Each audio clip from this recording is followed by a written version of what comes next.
Good afternoon. As your friend and host, Todd Laborwit, I'm privileged to share every Saturday afternoon at 1 p.m. with you on the Todd Laborwit Show, which is part of Real Estate Radio Network here on Salem Broadcast, WRC 1260 AM.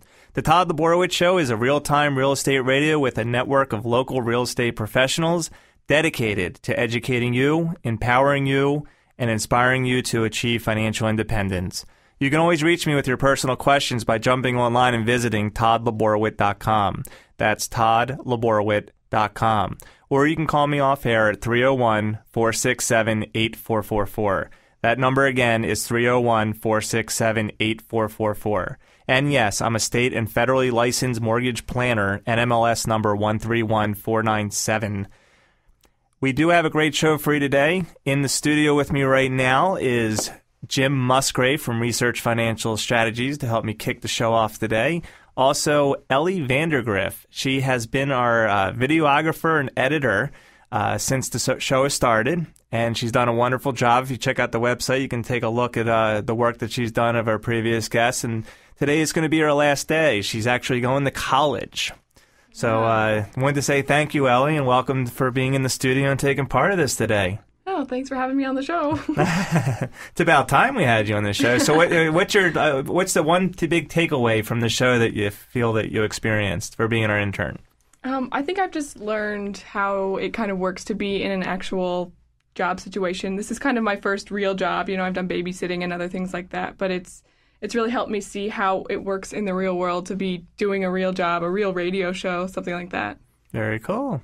So, and you're off to college soon. Yeah, Taylor University in Indiana. Are you very excited? Absolutely, yeah. Wonderful. So, Jim, I think we should give her some advice about college. Yeah, before we were going on the air, we were talking about credit cards. And you had a great idea, and I totally agree with you, that credit card companies really go after college students. They got me good. So, so tell us your story, Todd. So what happened to you? I went on campus. It was back in 1991. All I remember is they were giving money away. I don't even think I had a job. You probably didn't. And they were giving money away, and I had this card, and I could buy whatever I wanted for it. Yeah. And then once it got maxed out and you make the minimum payment, they kept raising it and raising it and raising it. And then one day, I had this huge balance that I could not afford. Right. And then I got really political because you get a job and you have all this money taken out and you think you're getting X and you end up getting Y and you're like, where's my money going? So then next thing you're knowing, you're listening to the radio to find out like where your money's going, and you kind of you feel like you have a right to be political now. Right. So how did the conversation go with your parents when they found out you had that? They didn't. I got a job. You got a job. But I enjoyed my job more than I enjoyed school. Okay, that's going a different direction. But well, that's your answer. But yeah, I mean, what I understand. Again, I'm not sure, 100% sure, but that's one of the marketing plans that credit card companies had, was to actually go after college students to get them. You know, now you have freedom. You're away from home. You've got this. You can swipe this card and charge whatever you want to, and then what happens is that you can't pay it off at the end of the month. And so well, you can make the bare minimum. Or you can make the bare minimum, but obviously that's not enough. Yeah, but $15 is pretty enticing. It is enticing. To get like $500 worth of stuff. Right.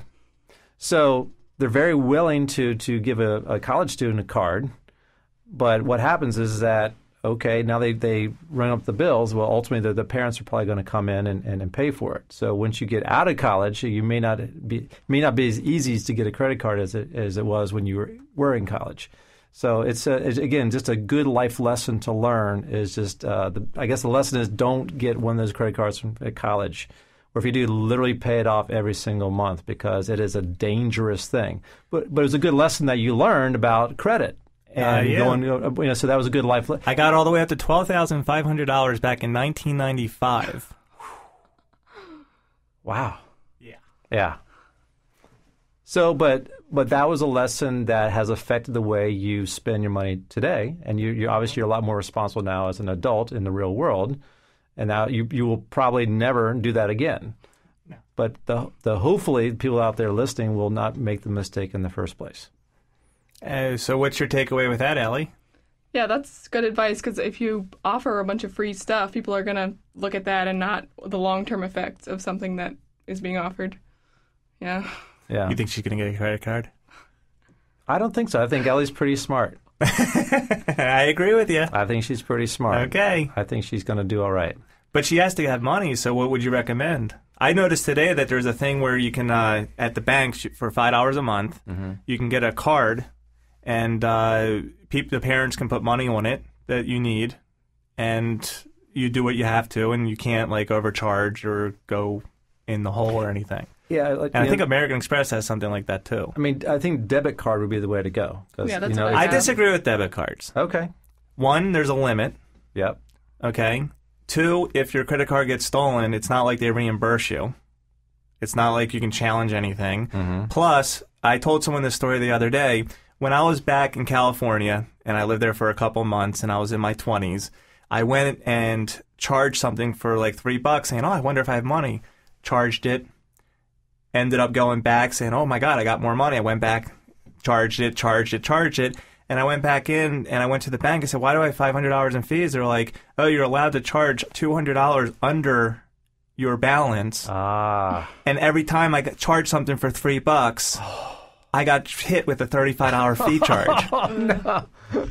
And I was so mad. And that was back in 1999, and unfortunately it was cigarettes. Yeah. And it's kind of like I just kept going back to back. I don't smoke anymore. But the thing is it was a terrible lesson.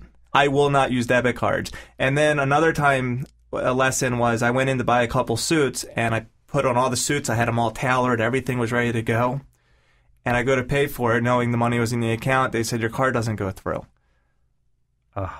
And I found out the next day that there was a limit that you can charge per day per transaction. Right. Well, so I'm done with debit cards. Yeah. Yeah, I think that maybe the key is to have your parents put in X amount of dollars in an account that you actually have a checking account or something along those lines that it can be reasonable. But, I mean, if you're responsible, yeah, you can have a credit card and be responsible with it. I'm just saying that the chances are a lot of college students, again, it's the first time that they're out of the nest and they have freedom, and it's awfully tempting to use that. It's hard to be responsible at that age. It is. When I went to get my debit card, they gave me the option of setting the limit at 0, so you can't overdraw it. So they took that away, at least. I definitely asked for that option because I was like, well, if you don't know how much is on your card and you overdraw, you'll end up like fees, like you said. So, yeah. And it racks up. Wow. So you're protected there. That was very smart. Yeah. See, she already is responsible. Right. Well, by the way, if you're just tuning in, I have with me Jim Musgrave and Ellie Vandergriff. And we're talking about, I guess, Ellie's final day and talking about school. And you're listening to WRC 1260 AM, Salem Broadcast. I'm your host, Todd Laborwit. So what's our next topic of advice? I don't know. So tell me about going to school and, what are you going to be focusing on? Do you know what your classes are? Do you know what you're going to be studying? Well, that's going to get boring. Let's talk about who was your favorite guest on this show? Oh, my favorite guest was Donna Wilkinson, the female football player. That was amazing. When I was little, I always was like, I want to play football. That's cool, knocking people down and stuff. My dad always said, girls bruise easily, maybe they shouldn't play football. And then I never knew that there was actually a female football organization, and so that was really cool. What was that like, getting to meet her? It was so awesome. She was so inspirational. She really knew what she was about, and it was really cool how she inspires others. Jim, what cracked me up was after we took that take with Donna Wilkinson when she was in here talking about that segment and she was doing the video. Yeah. Donna walks out. It's just Ellie and I in the studio at the time, and she just she goes, that was cool. Yeah, Donna was awesome. We actually had a chance to spend some time with her after we shot the show, and she is phenomenal. She's there's a lot more to her than just playing football. Amazing, yeah. Yeah, so she was a phenomenal guest, and I'm glad that she was an inspiration to you. But she was fabulous.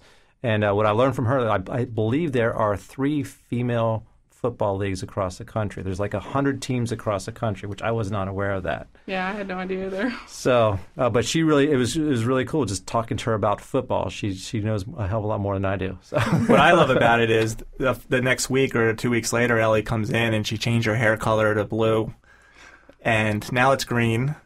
Well, yeah. But you're very self-expressed, Mm-hmm. and that's awesome. It's like you're becoming your own person. Yep. That's kind of what college is about. That's exactly. So now you want to talk about school? I was going to say, in terms of so you are a creative, artistic type, right? Mm-hmm. Is that be a fair assumption? So obviously you have to go through your required courses and so forth. Mm-hmm. But do you see a path that you're going to go down in terms of sort of the direction of things that you want to study in college? Well, obviously, I want to study film and doing, whatever part of film that I seem to enjoy more. I like all the different kinds, so. Perfect. Well, Ellie, we really appreciate all the stuff that you've done for us, and we look forward to having you back in the future to hear about all your success. Jim, thank you for teaming up with me on this. Coming up next, we have a Leggie Anderson. We're going to go over estate planning, wills, power of attorneys, all the stuff that you need to know, and if you don't, you need to listen. It's good stuff.